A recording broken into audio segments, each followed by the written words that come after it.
Selamat pagi anak-anak, apa kabar kalian hari ini? Semua sehat ya? Sebelum kita memulai kegiatan kita di pagi hari ini, Francisca pimpin kita dalam doa.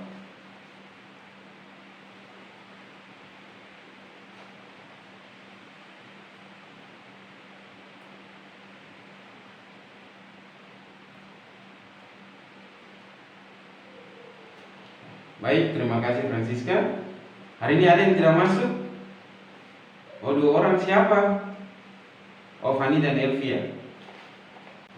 Tujuan pembelajaran kita hari ini agar peserta didik dapat mengetahui sifat-sifat koloid. Baik, mari perhatikan gambar di papan ini. Gambar ini merupakan gambar mobil yang beroperasi pada malam hari.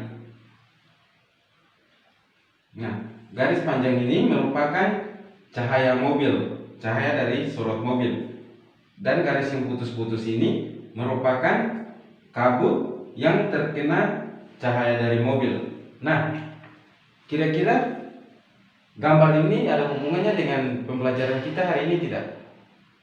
Ya, betul. Gambar ini ada hubungannya dengan pembelajaran kita hari ini, yaitu pada sifat-sifat koloid yang pada sifatnya yang pertama yaitu efek Tyndall.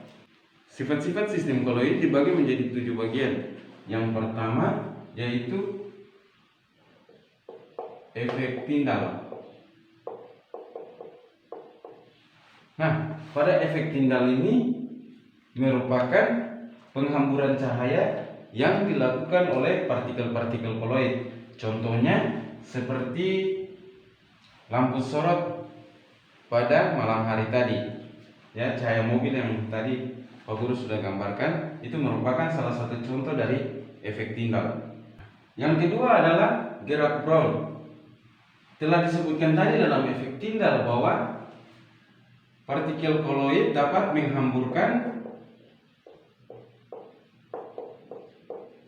menghamburkan cahaya.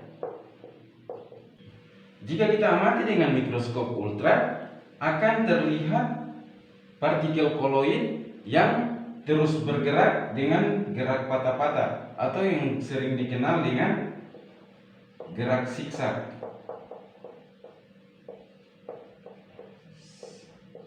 Nah, ini kalau laki-laki pasti mereka tahu karena dalam permainan bola itu ada gerakan yang namanya gerakan zigzag. Nah, gerakan zigzag inilah yang disebut dengan gerak Brown. Gerak Brown merupakan salah satu faktor yang dapat menstabilkan koloid. Mengapa? Karena gerak Brown merupakan gerak zigzag yang dapat bergerak terus-menerus. Maka partikel koloid dapat mengimbangi gaya gravitasi sehingga tidak terjadi sedimentasi atau proses pengendapan. Sifat koloid yang ketiga yaitu adsorpsi.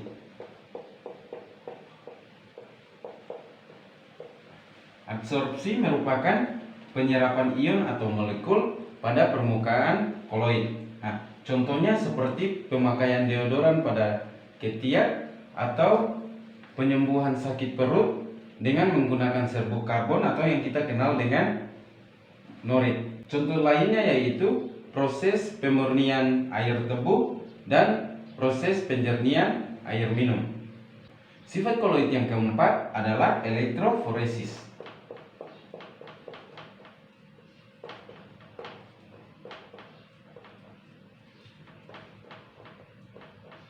Nah, elektroforesis merupakan pergerakan partikel koloid yang bermuatan dalam medan listrik. Contohnya yaitu penggunaan alat kotrel atau penyaringan pada cerobong asap pabrik.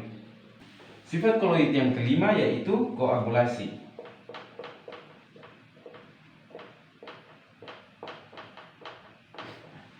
Koagulasi merupakan pengendapan atau penggumpalan partikel koloid. Mengapa partikel koloid ini menggumpal? Karena adanya pemanasan.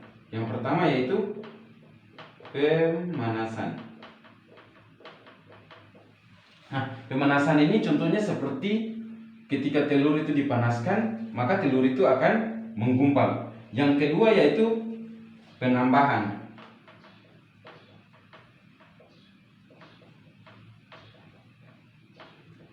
Nah, penambahan di sini yaitu penambahan elektrolit yang muatannya berlawanan. Muatannya yaitu positif negatif dan negatif positif.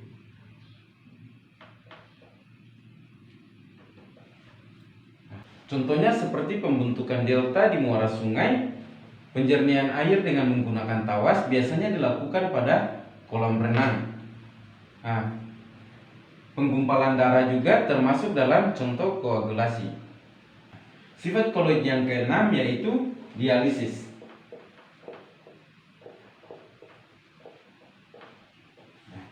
Dialisis merupakan pemurnian koloid dari partikel-partikel pengotor yang dapat mengganggu kestabilan koloid. Contohnya seperti pencucian darah. Sifat koloid yang ketujuh yaitu koloid pelindung.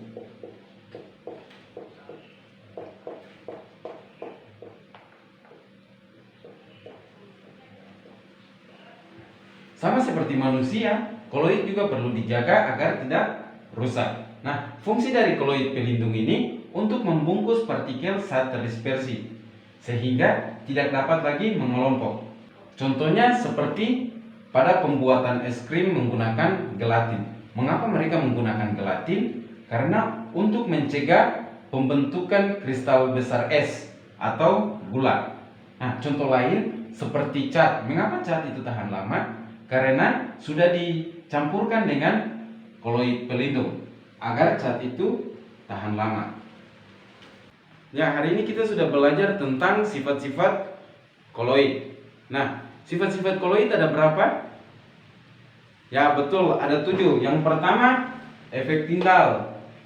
Yang kedua, gerak Brown. Yang ketiga, adsorpsi. Yang keempat, elektroforesis. Yang kelima, koagulasi. Yang keenam, dialisis. Yang ketujuh, koloid pelindung.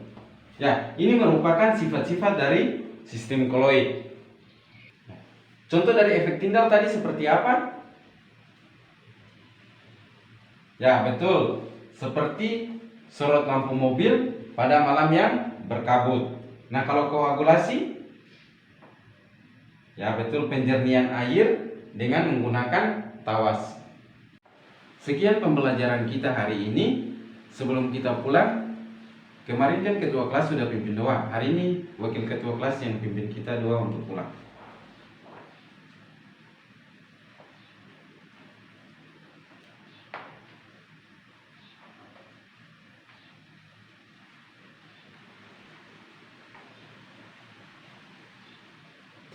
Terima kasih wakil ketua kelas.